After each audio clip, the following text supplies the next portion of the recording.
2022 চনৰ 15 আগষ্টত মই ৰাষ্ট্ৰীয় পতাকা উত্তোলন কৰি আমি সকলোৱে শপত লৈছিলোঁ যে অসমত আমি বাল্য বিবাহৰ এই দুৰ্ভাগ্যৰ পৰা অসমৰ ছাত্ৰী সমাজক অসমৰ ছোৱালীসকলক আমি মুক্ত কৰিম।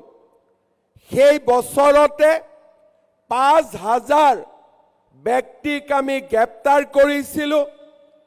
দ্বিতীয় বছৰত আমি 3000 ব্যক্তিক আমি গ্ৰেপ্তাৰ কৰিছিলোঁ আৰু বাল্য বিবাহৰ বিৰুদ্ধে আমি এক মুকলি সংগ্ৰামত লিপ্ত হৈছিলোঁ। বহুত পিতৃ মাতৃয়ে সেই সময়ত মোক কৈছিলে যে আমি ছোৱালীক বিয়া দিব নোখোজো, কিন্তু আৰ্থিক দুৰৱস্থাই আমাক বাধ্য কৰে।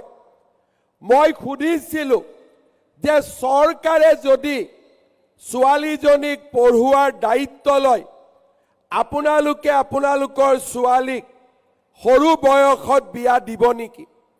তেওঁলোকে মোক কৈছিলে যে চৰকাৰে যদি ছোৱালীজনীক পঢ়ুৱাৰ দায়িত্ব লয়, নিশ্চিতভাৱে মই মোৰ কন্যা সন্তানটিক কম বয়সতে বিয়া নিদিওঁ, কাৰণ তাইক ময়ো মৰম কৰোঁ।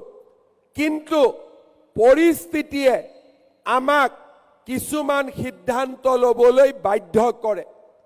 আমি অসমৰ ছাত্ৰী সমাজক এক নতুন দিগন্তলৈ লৈ যোৱাৰ আমি সাৰথী হিচাপে থিয় দিব বিচাৰোঁ।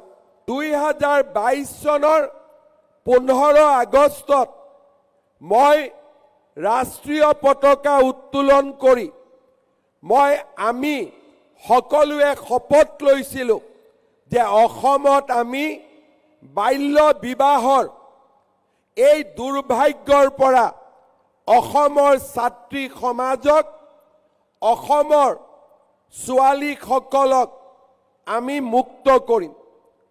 সেই বছৰতে 5000 ব্যক্তিক আমি গ্ৰেপ্তাৰ কৰিছিলোঁ।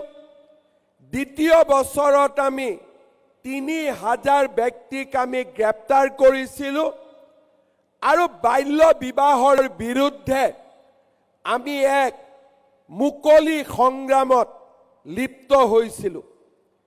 বহুত পিতৃ মাতৃয়ে সেই সময়ত মোক কৈছিলে যে আমি ছোৱালীক বিয়া দিব নোখোজো, কিন্তু আৰ্থিক দুৰৱস্থাই আমাক বাধ্য কৰে। মই সুধিছিলোঁ যে চৰকাৰে যদি ছোৱালীজনীক পঢ়ুৱাৰ দায়িত্ব লয়, আপোনালোকে আপোনালোকৰ ছোৱালীক সৰু বয়সত বিয়া দিব নেকি? তেওঁলোকে মোক কৈছিলে যে চৰকাৰে যদি ছোৱালীজনীক পঢ়ুৱাৰ দায়িত্ব লয়, নিশ্চিতভাৱে মই মোৰ কন্যা সন্তানটিক কম বয়সতে বিয়া নিদিওঁ, কাৰণ তাইক ময়ো মৰম কৰোঁ। কিন্তু পৰিস্থিতিয়ে আমাক কিছুমান সিদ্ধান্ত ল'বলৈ বাধ্য কৰে।